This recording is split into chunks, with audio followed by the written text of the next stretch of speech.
Hello students आज चाहिँ मैले तपाईहरुलाई अक्सिडेसन नम्बरको बारेमा चाहिँ बुझाउन गइरहेको छु है। अक्सिडेसन नम्बर भनेको के हो त भन्दाखेरि कुनै पनि एटम आयोन अथवा मोलिक्युलमा त्यसको इलेक्ट्रोनिक कन्डिसन कस्तो छ, त्यसमा चार्ज कति चार्ज प्रेजेन्ट छ, त्यसलाई चाहिँ हामीले भन्छौँ अक्सिडेसन नम्बर हैन। जस्तै हामीसँग एटम छ एउटा सोडियम, भने सोडियममा कुनै पनि चार्ज छैन हैन, छैन भने यसको अक्सिडेसन नम्बर कति हुन्छ भन्दाखेरि यसको अक्सिडेसन नम्बर हुन्छ 0 है। त्यसपछि Na+, यो त चार्ज्ड मोलिक्युल छ भनेको आयन हो। यो भनेपछि आयनमा कुनै पनि चार्ज मोलिक्युल छ भने उसँग जति चार्ज प्रेजेन्ट हुन्छ त्यो नै उसको अक्सिडेसन नम्बर हुन्छ। भनेपछि Na+ मा एउटा पोजिटिभ चार्ज छ भनेपछि उसको अक्सिडेसन नम्बर हुन्छ +1। त्यसपछि हाइड्रोजन, हाइड्रोजन भनेको मोलिक्युल, हाइड्रोजनमा कुनै पनि चार्ज छैन हैन, हाइड्रोजन एउटा मोलिक्युल हो भने कुनै पनि मोलिक्युल छ भने उसको अक्सिडेसन नम्बर पनि हुन्छ 0। त्यसपछि हामीसँग चाहिँ यहाँ कार्बोनेट आयन, कार्बोनेट आयनमा कार्बोनेटमा दुईटा नेगेटिभ चार्ज प्रेजेन्ट भएकोले यसको अक्सिडेसन नम्बर कति हुन्छ भन्दाखेरि चाहिँ यसको अक्सिडेसन नम्बर हो -2। भनेपछि कुनै पनि न्यूट्रल मोलिक्युलहरु छ भने उनीहरुको अक्सिडेसन नम्बर प्राय 0 हुन सक्छ र चार्ज्ड मोलिक्युल छ भने चाहिँ त्यो चार्ज मोलिक्युलमा चाहिँ जतिवटा चार्ज प्रेजेन्ट छ, जतिवटा पोजिटिभ चार्ज छ अथवा जतिवटा नेगेटिभ चार्ज हुन्छ त्यो नै तिनीहरुको अक्सिडेसन नम्बर हुन्छ है। अनि अक्सिडेसन नम्बर भनेको आइदर पोजिटिभ हुन सक्छ, नेगेटिभ हुन सक्छ अथवा न्यूट्रल हुन सक्छ, 0 पनि हुन सक्छ अथवा मेबी फ्र्याक्सनल पनि हुन सक्छ है। ओके, सो अब अक्सिडेसन नम्बर क्याल्कुलेट गर्ने त धेरै रुल्सहरु छ हैन। अब सबै रुल्सहरु याद गरिराख्नु परेन। अब जस्तै फर्स्टमा चाहिँ कुनै पनि एलिमेन्ट छ हैन, कुनै पनि एलिमेन्ट छ फ्री स्टेटमा छ, कसैसँग कम्बाइन गरेर बसेको छैन। फर इक्जाम्पल Cl2 भयो, अब ब्रोमिन भयो, अब सोडियम नै भयो अथवा जिंक भयो हैन।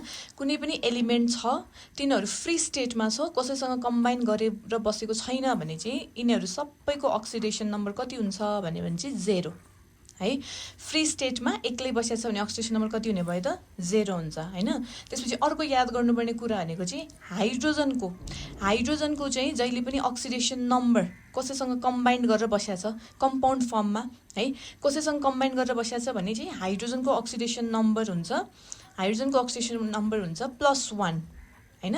भने कम्पाउन्ड फर्ममा कसैसँग कम्बाइन गरेर बसेको छ भने हाइड्रोजनको अक्सिडेसन नम्बर हुन्छ +1।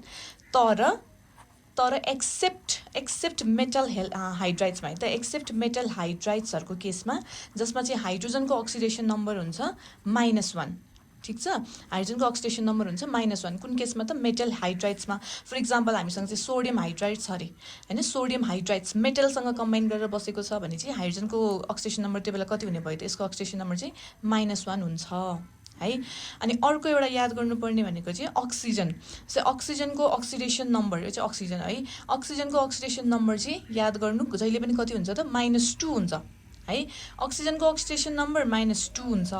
तर यसमा पनि एक्सेप्सन चाहिँ छ पेरोक्साइडमा। तर यदि अक्सिजन चाहिँ पेरोक्साइड्सको फर्ममा बसेको छ, अक्सिजन पेरोक्साइड्सको फर्ममा बसेको छ भने उसको अक्सिडेसन नम्बर चाहिँ हुन्छ -1। ठीक छ, अक्सिजनको -2 हो। तर यदि पेरोक्साइड्सको फर्ममा बस्यो, जस्तै H2O2 को फर्ममा छ पेरोक्साइड, हाइड्रोजन पेरोक्साइड छ भने चाहिँ यो बेला अक्सिजनको अक्सिडेसन नम्बर चाहिँ कति हुने भयो त -1 हुन्छ।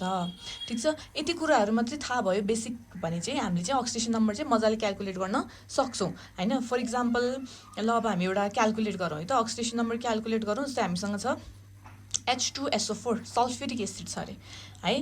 र सल्फ्युरिक एसिड छ भने सल्फ्युरिक एसिडमा सल्फरको अक्सिडेसन नम्बर क्याल्कुलेट गर्नु पर्यो है। H2SO4 मा सल्फरको अक्सिडेसन नम्बर क्याल्कुलेट गर्नु पर्यो भने कसरी क्याल्कुलेट गर्ने भन्दाखेरि जसको अक्सिडेसन नम्बर क्याल्कुलेट गर्ने हो हामीले त्यसलाई x मान्ने, त्यसपछि हामीले यहाँ सबैको अक्सिडेसन नम्बरलाई हामीले एड गर्छौं है। जस्तै हाइड्रोजनको अक्सिडेसन नम्बर कति हो त +1 हैन, हाइड्रोजनको अक्सिडेसन नम्बर +1 हो। यहाँ दुईटा हाइड्रोजन छ त्यही भएर यसको चाहिँ कति हुने भयो त +2 हो हैन। हाइड्रोजनको चाहिँ +1, दुईटा हाइड्रोजन छ त्यही भएर चाहिँ +2।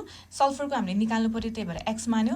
अक्सिजनको त्यसपछि सबैको हामीले एड गर्छौं है त, अक्सिडेसन नम्बरहरु क्याल्कुलेट गर्नमा चाहिँ सबैको सम निकाल्यौ हामीले, सम प्लस भयो। अक्सिजनको अक्सिडेसन नम्बर हुन्छ हाम्रो कति त -2। तर यहाँ कतिवटा अक्सिजन छ त 4वटा छ, इन्टु 4 गर्नु पर्यो। अब इक्वल्स टु सबैको अक्सिडेसन नम्बरको सम चाहिँ कति हुन्छ त भन्दाखेरि यो सिन्स यो H2SO4 चाहिँ न्यूट्रल मोलिक्युल हो नि त, यहाँ कुनै पनि चार्ज प्रेजेन्ट छैन, न्यूट्रल मोलिक्युल भएकोले चाहिँ इक्वल्स टु 0 हुन्छ। भनेपछि अक्सिडेसन नम्बर क्याल्कुलेट गर्दा यदि कुनै न्यूट्रल मोलिक्युल छ, चार्ज नभएको मोलिक्युल छ भने चाहिँ इक्वल्स टु 0 राख्नु पर्यो है। अब इक्वल्स टु 0 पछि अब यसलाई क्याल्कुलेट गरौँ है त। अब यहाँ कति हुने भयो +2 + x प्लस र माइनस कति हुने भयो -2 4 जा 8 इक्वल्स टु 0 होइन। अब 8 बाट 2 घटाउनु पर्यो, 2 घटाउँदाखेरि -6 हुन्छ, यो -6 उता साइडमा जाँदाखेरि कति हुने भयो नि त +6 हुन्छ नि त होइन, -6 हुन्छ इक्वल्स टुको पछाडि जाने बेला +6 हुन्छ। भनेपछि सल्फरको अक्सिडेसन नम्बर चाहिँ कति रहेछ त 6 भनेर बुझिन्छ। ठिक छ, भने न्युट्रल मोलिक्युलको यसरी क्याल्कुलेट गर्ने है। अब एउटा चार्ज मोलिक्युलको क्याल्कुलेट गरौँ। जस्तै हामीसँग छ CO3 माइनस है त, CO3 माइनस अरे यसमा कार्बनको निकाल्नु पर्यो भने जसको निकाल्ने हो त्यसलाई x मान्ने, त्यसपछि अब प्लस अक्सिजनको अक्सिडेसन नम्बर कति हुन्छ त -2 कतिवटा अक्सिजन छ इन्टु 3 इक्वल्स टु, अब इक्वल्स टुको पछाडि यहाँ त हाम्रो त नेगेटिभ चार्ज छ नि त दुईवटा, भनेपछि यो त चार्ज मोलिक्युल भएकोले यसमा नेगेटिभ चार्ज भएकोले दुईवटा नेगेटिभ चार्ज छ भने इक्वल्स टुको पछाडि चाहिँ -2 राख्नु पर्यो है, जतिवटा चार्ज छ त्यति।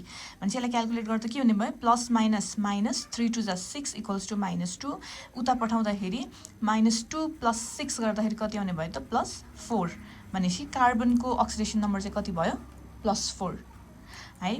अब त्यसपछि अर्को एउटा इक्जाम्पल गरौँ न, C6H12O6 ग्लुकोज होइन, C6H12O6 ग्लुकोज चाहिँ यसमा कार्बनको निकाल्नु पर्यो भने कसरी निकाल्नु पर्यो त। अब सिन्स हामीसँग यहाँ कार्बन त 6वटा छ नि त, कार्बन 6वटा भएपछि कार्बनको निकाल्ने x भइहाल्यो, 6वटा कार्बन भएकोले यसलाई हामीले मान्छौँ 6x। ठिक छ, 6x भयो। त्यसपछि प्लस अब हाइड्रोजनको अक्सिडेसन नम्बर कति हो, हाइड्रोजनको त +1 हो नि त होइन, हाइड्रोजनको +1 हो, 12वटा हाइड्रोजन छ भनेपछि त +12 हुने भयो, त्यही भएर मैले सिधै 12 लेख्थेँ है त। +1 हो इन्टु 12 गर्दा +6। अब अक्सिजनको कति हुन्छ त, अक्सिजनको -2 इन्टु कतिवटा छ अक्सिजन 6वटा छ। सिन्स यहाँ कुनै पनि चार्ज छैन, यो न्युट्रल मोलिक्युल हो, त्यही भएर यसको इक्वल्स टुको पछाडि कति हुने भयो 0 है। अब यसलाई यसरी नै क्याल्कुलेट गरौँ, अघि जस्तै कति हुने भयो त 6x + 12 अनि यो प्लस माइनस -2 6 जा 12 इक्वल्स टु 0, 12 त क्यान्सल हुने भयो होइन। क्यान्सल भइसकेपछि अब 6x इक्वल्स टु 0 मात्रै बाँकी छ, x इक्वल्स टु 0/6 हुन्छ भनेपछि यहाँ कति आउने भयो त एन्सर 0 आउने भयो, भनेपछि कार्बनको अक्सिडेसन नम्बर चाहिँ 0 हुन्छ। सो यहाँ मैले अर्को एउटा क्वेसन पनि गरिदिएको छु। जस्तै पोटासियम डाइक्रोमेट छ K2Cr2O7, यसमा हेर्नु त पोटासियमको अक्सिडेसन नम्बर +1 हुन्छ है त। अब पोटासियमको अक्सिडेसन नम्बर +1 हुन्छ भनेर थाहा छैन भने चाहिँ के भन्छ भ्यालेन्सी याद गर्दा पनि हुन्छ होइन। भ्यालेन्सी पोटासियमको भ्यालेन्सी कति हुन्छ त 1 हुन्छ नि त, भनेपछि 1मा चाहिँ भ्यालेन्सीमा पोजिटिभ नेगेटिभ भन्ने हुँदैन नि त होइन। भ्यालेन्सी भनेको 1 2 3 कति हो त्यति भन्छौँ भने चाहिँ अक्सिडेसन नम्बरमा चाहिँ हामीले पोजिटिभ नेगेटिभ साइनहरू राख्छौँ, भनेपछि यसमा चाहिँ +1 हुन्छ होइन। अब सिन्स दुईवटा पोटासियम भएकोले यसमा +2 भयो, क्रोमियम दुईवटा छ त्यही भएर यसको निकाल्नु पर्ने भएकोले 2x, जतिवटा एटम छ त्यति x राख्नु पर्यो। अनि अक्सिजनको -2 इन्टु 7वटा अक्सिजन छ 7 अनि यो न्युट्रल मोलिक्युल भएकोले इक्वल्स टुको पछाडि चाहिँ 0। मैले भन्छ कि यदि चार्ज छ कसैमा भने जति चार्ज छ त्यो चाहिँ इक्वल्स टुको पछाडि हुनु पर्यो है त। अब त्यसपछि यसलाई +- 7 to the 14 भयो, 14बाट 2 घटाउँदाखेरि -12 हुन्छ, -12 उतापट्टि जाँदाखेरि +12 अनि 2 ले डिभाइड गर्दाखेरि चाहिँ +6 आउँछ। यसरी चाहिँ अक्सिडेसन नम्बरहरू क्याल्कुलेट गर्ने हो है, प्र्याक्टिस गर्दाखेरि चाहिँ सजिलो हुन्छ, त्यस्तो गाह्रो छैन।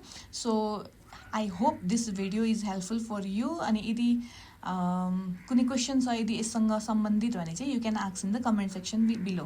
Thank you.